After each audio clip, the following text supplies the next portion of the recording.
Bonjour et bienvenue dans Le Monde Devant Soi, le rendez-vous géopolitique de Slate. Je suis Christophe Caron et je suis en compagnie de Jean-Marie Colombani, directeur de la publication de Slate. Bonjour Jean-Marie. Bonjour Christophe. Et d'Alain Frachon, éditorialiste au Monde et spécialiste des questions internationales. Salut Alain. Bonjour Christophe.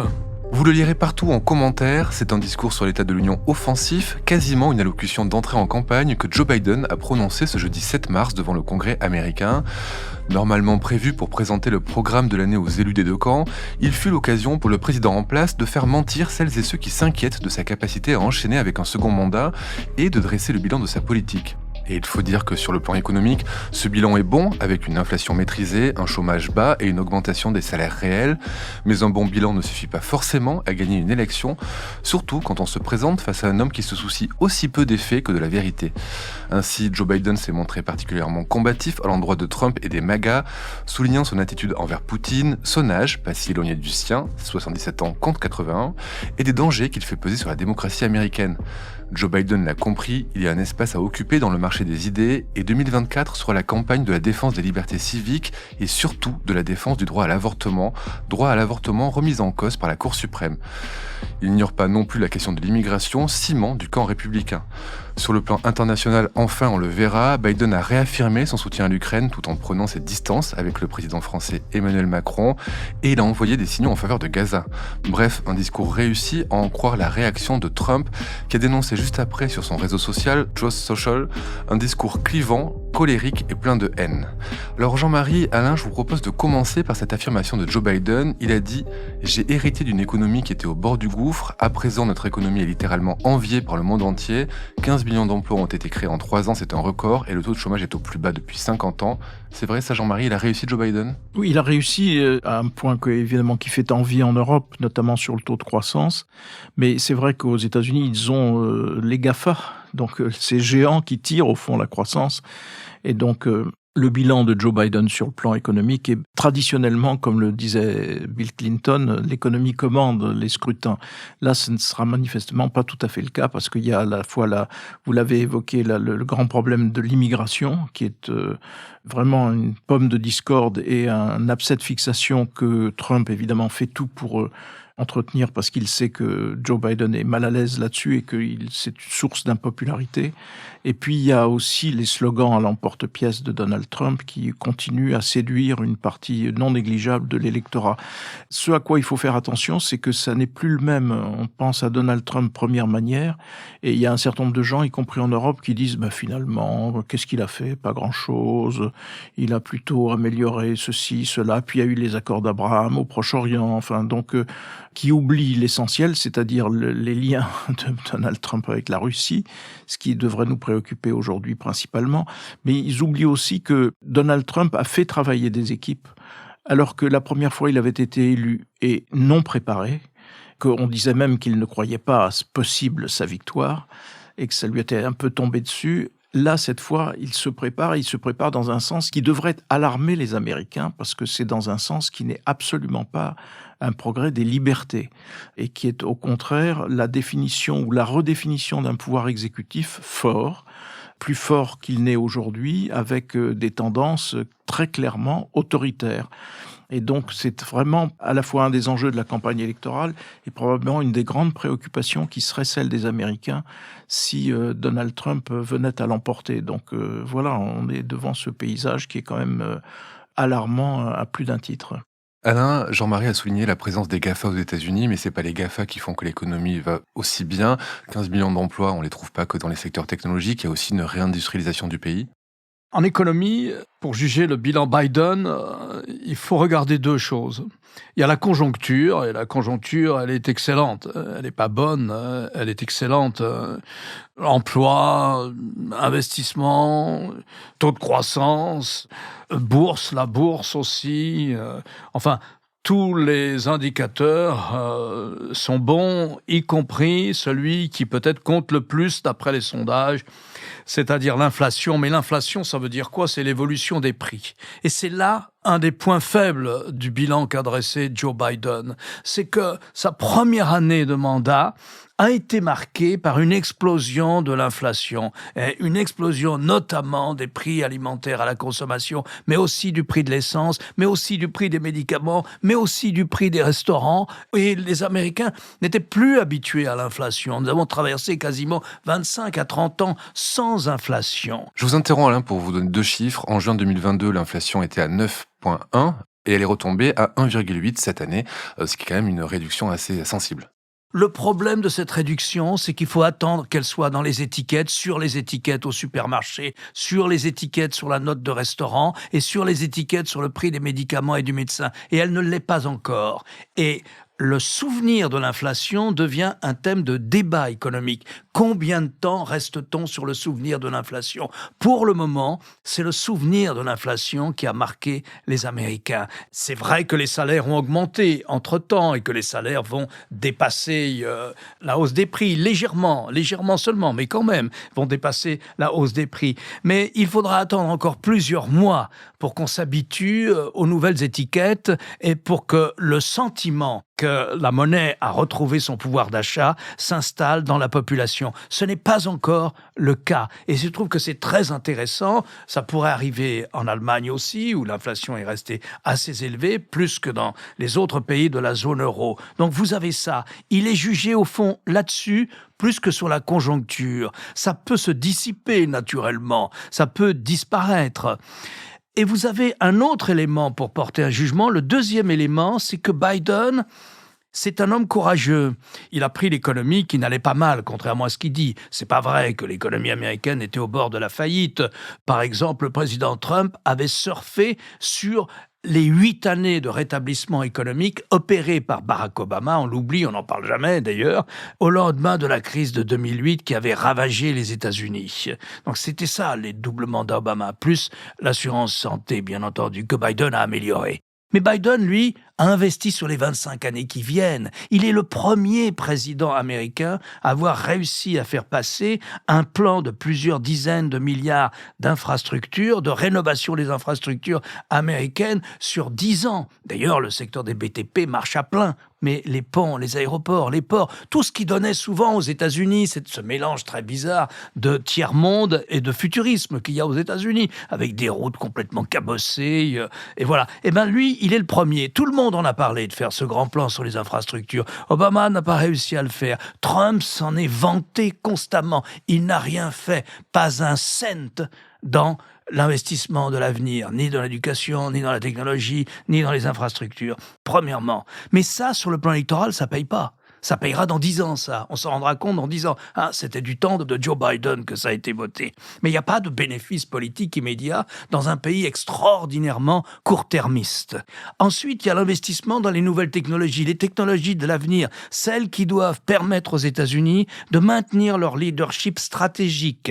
Vous isolez quelques domaines, robotique, intelligence artificielle, informatique quantique, sur ces domaines-là, politique industrielle. On met des dollars publics, on attire des sociétés étrangères et on subventionne les sociétés américaines comme jamais. Protectionnisme et politique industrielle. Dans un petit secteur, mais autour de ce petit secteur, qu'ils appellent la petite cour en Amérique, on va mettre une grande barrière, selon les termes employés par la Maison-Blanche.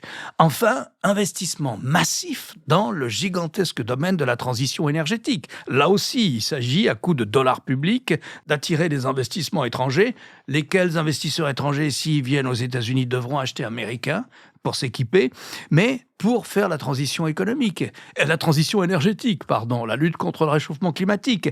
Investissement massif, là encore, sur 10 ou 15 ans, selon les cas, selon les possibilités de subventions, de facilités fiscales et autres. Protectionnisme, politique industrielle, tout ce que vous voulez. Mais enfin, ce sont des investissements pour l'avenir, dont on ne parle pas dans la campagne électorale. Enfin, lui va en parler pour dire voilà ce que j'ai fait. Mais là encore, il n'y a pas de bénéfice politique à court terme. C'est l'investissement d'un homme d'État. C'est pas l'investissement d'un politicien. Investissement à 10, 15 ou 20 ans. Vous avez parlé, Jean-Marie, de l'immigration qui est un problème pour Joe Biden. Pourtant, début février, il y a un texte bipartisan qui a été mis au point au Sénat, qui a été rejeté par les Républicains. Est-ce que finalement, il n'est pas suffisamment actif sur ce sujet-là, Biden? Non, c'est pas ça, c'est qu'il a été bloqué au Congrès. Il a été bloqué par les Républicains, en effet, parce que l'intérêt des Républicains, qui sont aujourd'hui sous le contrôle de Donald Trump, c'est ça aussi. Ça aussi, c'est un des grands événements de la vie américaine qui est au-delà de la surprise. Parce que jamais le Parti républicain ne s'était à ce point inféodé, qui plus est à un ancien président battu, Qui n'a pas de mandat. qui n'a pas réélu, qui n'a pas de mandat, qui est en plus condamné pour fraude fiscale, qui est aussi soupçonné de viol, qui a pris la tête ou en tout cas encouragé une insurrection devant le Capitole aux États-Unis. Donc que les républicains se soient laissés totalement accaparer, gourouisés peut-être même par Donald Trump, c'est un des faits politiques majeurs du système. Et donc les républicains aujourd'hui ont bloqué cette affaire de la frontière avec le Mexique, parce que Donald Trump veut que ça pourrisse sur place et que toutes les images qui reviennent de cette situation soient toutes plus alarmantes les unes que les autres.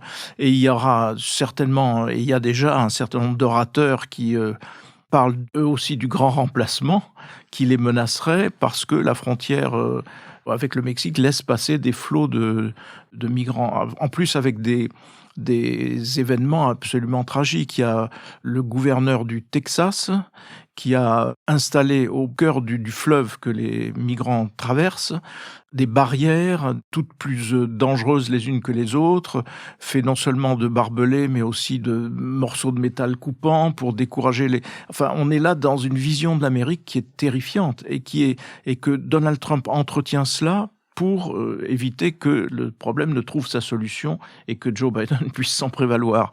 Donc voilà, ça fait partie de la compétition et c'est quelque chose qui, pour le moment, porte préjudice à Joe Biden. Joe Biden, quand même, dans ce texte, en tout cas via le texte bipartisan mis au point au Sénat, est-ce qu'il est suffisamment offensif sur la question de l'immigration, Alain, selon vous? Les semaines qui viennent vont le dire. Comme le rappelait Jean-Marie, il y avait eu un travail au Sénat, un texte bipartisan pour réglementer enfin l'immigration.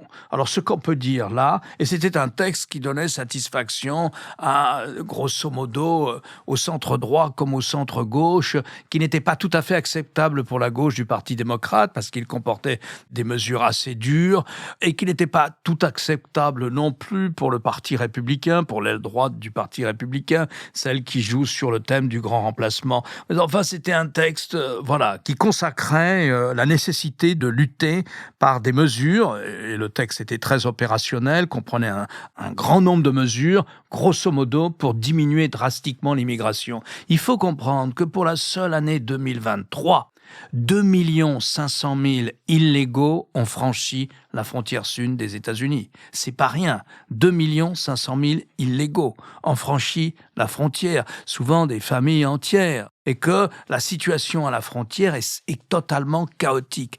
Alors, je crois qu'on peut, à juste titre, dire que Joe Biden, au début de son mandat, en tout cas, jusqu'au début de 2023, ne s'en est pas préoccupé. Après, le texte dont j'ai parlé, les républicains l'ont bloqué. Les républicains, là où ils ont la majorité, à la Chambre des représentants, lorsque le texte du Sénat est arrivé devant eux, ils l'ont bloqué. Ils se sont dit non, il vaut mieux que le chaos continue, parce que c'est un des arguments principaux, sinon l'argument principal d'ailleurs, de Donald Trump dans la campagne. Mais enfin, on ne peut pas dire que Joe Biden s'en soit préoccupé. À vrai dire, il a confié le dossier à Kamala Harris, et dont on n'a pas eu le sentiment qu'elle l'a traité avec l'urgence que ce dossier requérait. Il faut aussi ajouter que c'était une enquête d'ailleurs du Wall Street Journal très récente, qui montrait que le dynamisme de l'économie américaine appelait sans cesse des flots renouvelés d'immigrés et qu'il y a une variable, ou plus exactement... Quand vous dites appeler nécessité. Oui, une nécessité d'importation d'une main-d'œuvre immigrée qui est moins bien payée que les autres et qui est un des éléments, un des rouages d'une économie qui est repartie très vivement. Parce qu'il y a un appel, pour le coup, des entreprises américaines vers cette main-d'œuvre qui est facilement récupérable et surtout qui coûte beaucoup moins cher. L'autre grand thème défendu par Joe Biden lors de ce discours sur l'état de l'Union, c'est l'avortement. Le Parti démocrate a réagi à la suspension de l'arrêt Roe versus Wade par la Cour suprême, en tout cas son affaiblissement. C'est une bonne stratégie, selon vous, de se positionner à ce point-là sur l'avortement. Finalement, c'est un thème qui rassemble les démocrates et divise les républicains. Est-ce que ça peut être une clé pour Joe Biden pour s'assurer le vote des femmes et des jeunes, par exemple? Ça a été déjà le cas lors des élections partielles qui avaient eu lieu et qui avaient montré que l'argument portait en effet, et que c'est un des éléments qui peut permettre à Joe Biden de rassembler à nouveau l'électorat démocrate. L'électorat démocrate qui est divisé et qui est divisé principalement aujourd'hui dans la partie jeune de cet électorat notamment à cause de Gaza. Et qu'il y a aussi quelque chose qui pèse sur Joe Biden et qui le prive pour le moment du soutien d'une bonne part de ceux qui normalement le soutiennent, et qui est le fait qu'il n'arrive pas à faire plier Netanyahou. Et que, à l'inverse de l'un de ses prédécesseurs, notamment George Bush, il n'a pas sifflé la fin, l'arrêt. Quand il y avait eu une guerre au Liban, à un moment, les États-Unis ont considéré que trop, c'était trop, et donc ils ont arrêté les frais, contraint Israël à arrêter les frais. Là, Joe Biden a fait des déclarations sur il faut un cessez-le-feu, etc. Il n'arrive à rien.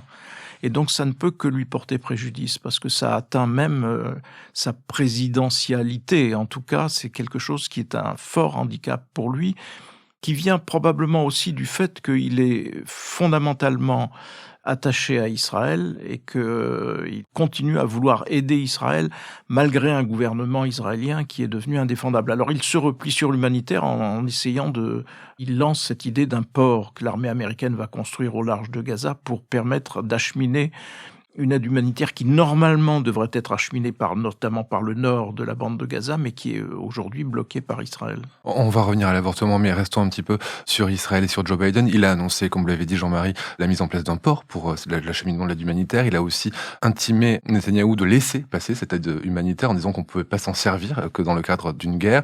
Il a aussi dit qu'il travaillait sérieusement à un cessez-le-feu, Alain. Est-ce que tout ça va pouvoir suffire, selon vous, à récupérer cette frange gauche de l'électorat démocrate? On a vu d'ailleurs des élus démocrates porter un kéfier lors du discours sur l'état de l'Union. On sent que ça clive vraiment le parti.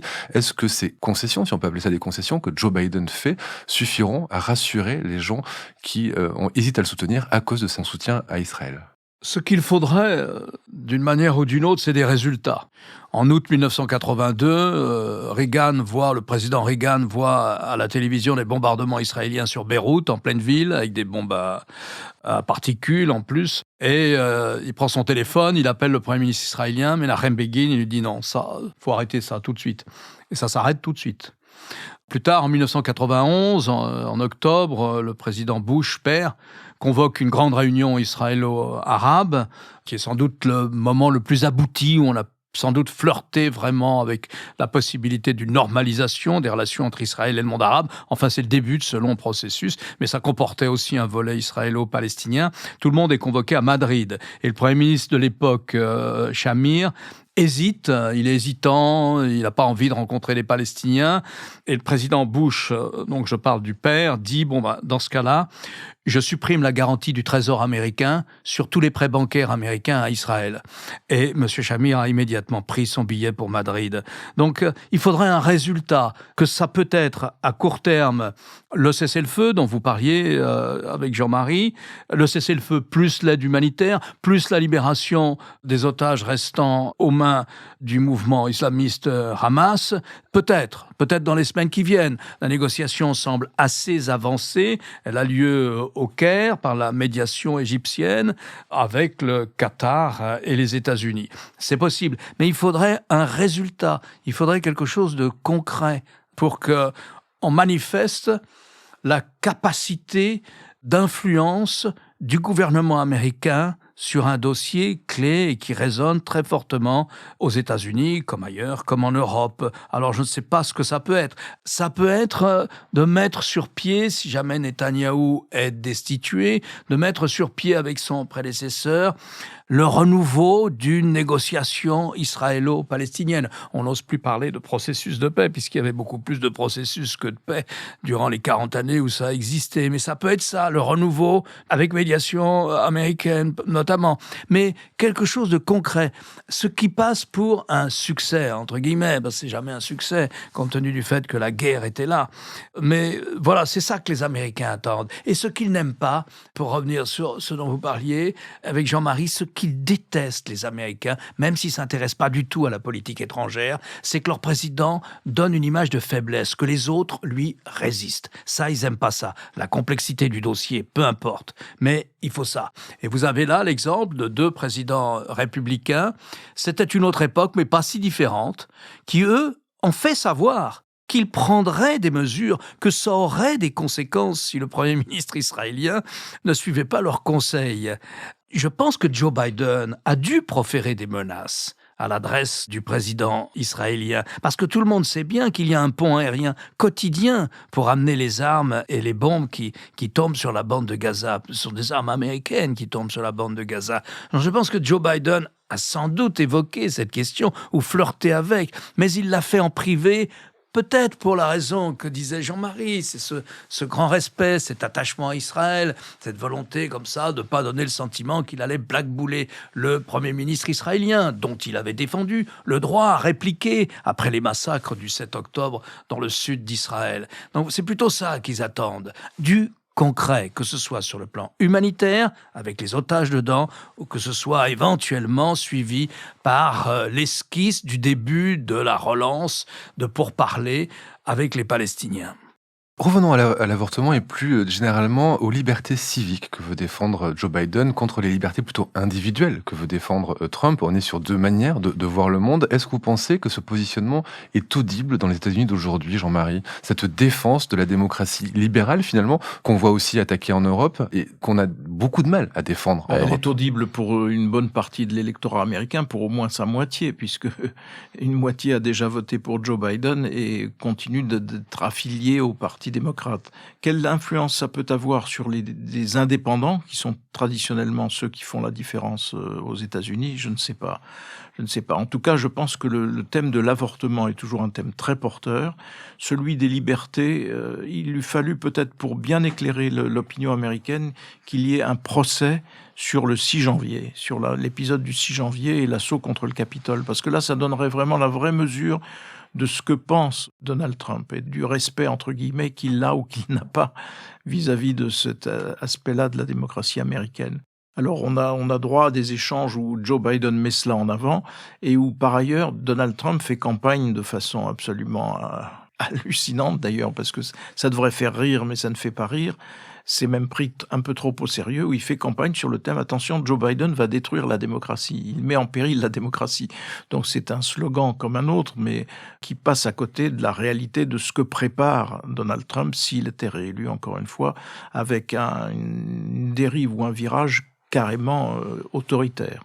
Le mardi 5 mars, on a eu droit au Super Tuesday avec toutes ces élections dans les primaires démocrates et républicaines un peu dans plusieurs États. On a vu évidemment Joe Biden et Donald Trump en sortir vainqueurs sans aucune surprise. Ce qui a été plus marquant peut-être, c'est le lendemain, c'est Nikki Haley qui annonce jeter l'éponge. On va se retrouver donc avec un duel Trump-Biden. Est-ce que Biden est toujours le mieux placé pour battre Trump, comme c'était le cas il y a quelque temps dans les sondages, Alain ? Alors Nikki Haley, c'était la républicaine qui avait osé tenir tête à Trump et qui, à l'issue de ce super mardi, où quasiment, c'est pas vraiment la fin de la campagne des primaires, mais enfin on y arrive et on sait qu'il y aura plus que 2 candidats, Biden et Trump, elle s'est retirée, elle a été battue partout, y compris dans son propre État, sauf dans le Vermont. En Caroline du Sud, sauf dans le Vermont. Mais enfin, elle a fait quelque chose qui, là encore une fois, est une première en politique américaine. C'est qu'en général, quand vous participez aux primaires et que vous considérez que vous êtes battu, donc vous cédez la place à celui qui est devant vous, celui ou celle qui est devant vous, mais vous dites à votre électorat, eh bien, maintenant, c'est mon candidat aussi. Elle a dit non. C'est pas mon candidat. J'attends qu'il fasse des offres qui me plaisent et qui aillent dans le sens où je veux aller. Autrement dit, c'est à lui de venir chercher mes voix. Elle ne les lui donne pas. Et ça, c'est aussi sans précédent dans cette histoire. Pourquoi elle fait ça ? Parce que je crois qu'elle peut spéculer sur le fait que les mésaventures judiciaires de Trump peuvent peut-être le conduire à être obligé de se désister. Et à ce moment-là, la Convention qui se réunit à l'été, la Convention, elle fait ce qu'elle veut. En fait, elle fait ce qu'elle veut, mais elle prendra normalement la personne qui a participé aux primaires jusqu'au dernier moment. Et c'est Nikki Haley. Et elle le prendra volontiers, d'autant plus volontiers Nikki Haley, dans cette hypothèse. Je spécule, je gamberge là, sur un éventuel retrait de Trump. Elle choisira d'autant plus facilement Nikki Haley que dans tous les sondages nationaux, pour le coup, pas dans les sondages dans l'électorat républicain, non. Les sondages parmi les Américains, dans l'électorat national, Nikki Haley écrase Joe Biden. Donc voilà ce qui s'est passé. Alors maintenant, les sondages ne sont pas favorables à Joe Biden. Les sondages qui ont eu lieu avant le discours du président, qui est entré en campagne pour le coup là, et dont on voit qu'il est assez en forme. Les sondages avant, et depuis longtemps, presque structurellement, sont défavorables au président Trump. L'élection américaine... Président Biden, ouais, pardon. L'élection américaine a ceci de particulier, c'est que, compte tenu d'un découpage électoral extrêmement partisan, on sait, il y a peu de surprises. Et la bataille porte sur très peu d'États. On sait que la Californie vote démocrate, on sait que la Floride maintenant vote républicain, on sait que le Texas vote républicain, on sait que le Vermont vote démocrate, on sait que New York, l'État de New York vote démocrate, etc. Donc au fond, il faut se concentrer sur 6 États qui sont considérés comme des États qui changent, qui hésitent, un coup démocrate, un coup républicain. Les swinging states. Voilà, les États qui balancent, quoi. Hein. Alors, il y a l'Arizona. La dernière synthèse de sondage réalisée par le grand site de sondage américain Real Clear Politics, et qui a été publiée cette semaine par le Financial Times, eh bien, dans ces derniers sondages, cette synthèse de sondage, en Arizona, qui est un des États clés, là, Trump devance Biden de 5 points à l'élection nationale, donc le 5 novembre. En Géorgie, Trump devance Biden de 6 points. Dans le Michigan, Trump dépasse Joe Biden, alors que c'est un État démocrate, le Michigan, de 3,6 points. Dans le Nevada, Trump bat Biden de 7,7 points. En Pennsylvanie, c'est l'État où est né Joe Biden, avant de s'installer dans le Delaware. Joe Biden est un homme de Pennsylvanie. Biden l'emporte avec une avance de 0,8, c'est-à-dire ça se joue vraiment à très peu de choses. Et enfin, dans le Wisconsin, que Biden avait gagné en 2020, avait repris aux républicains en 2020, eh bien Trump a une avance de 1 point. Ça veut dire quoi, cette synthèse ? Ça veut dire que le scrutin est extraordinairement serré et que tout est possible encore. Une victoire de l'un comme une victoire de l'autre. On est là dans un territoire de bataille électorale imprécise parce que terriblement serrée. Merci Alain, merci Jean-Marie. Alain, je rappelle votre chronique chaque jeudi dans Le Monde et sur lemonde.fr. Et cette semaine, vous nous parlez de la faiblesse du président Biden, de son impopularité dans les sondages et qui obère l'action des États-Unis à l'étranger, puisqu'il y a une corrélation très forte entre le national et l'international. Et donc, je parle de sa faiblesse. Il est le président qui a le plus fort taux d'impopularité depuis la fin de la Deuxième Guerre mondiale. Avec cette particularité qu'il faut ajouter, il est à 38% de taux de popularité.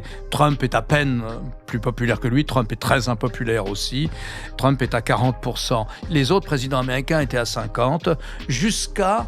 Et là, il y a un développement, une sorte de parallélisme. Je ne parle pas de corrélation ni de cause à effet, mais je constate que si vous croisez plusieurs dates, c'est-à-dire le moment où les Américains abandonnent les médias traditionnels pour s'informer sur les réseaux sociaux, la popularité du président chute considérablement. Aucun président américain, maintenant, ne franchit la barre de 40% au bout de 3 mois à la Maison-Blanche.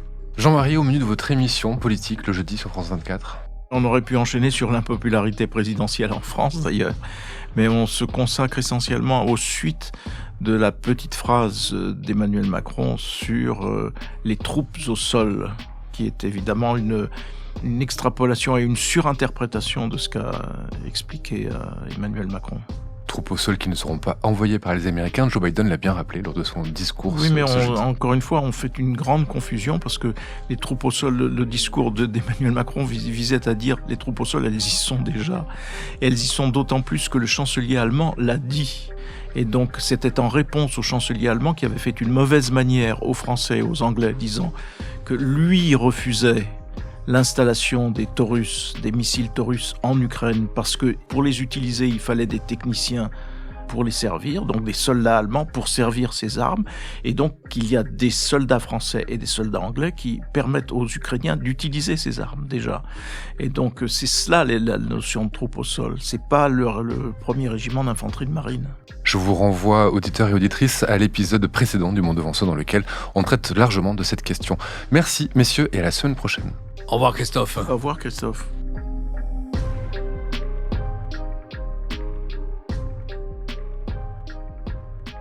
Le Monde devant soi est un podcast produit par Slate Podcast avec Jean-Marie Colombani et Alain Frachon.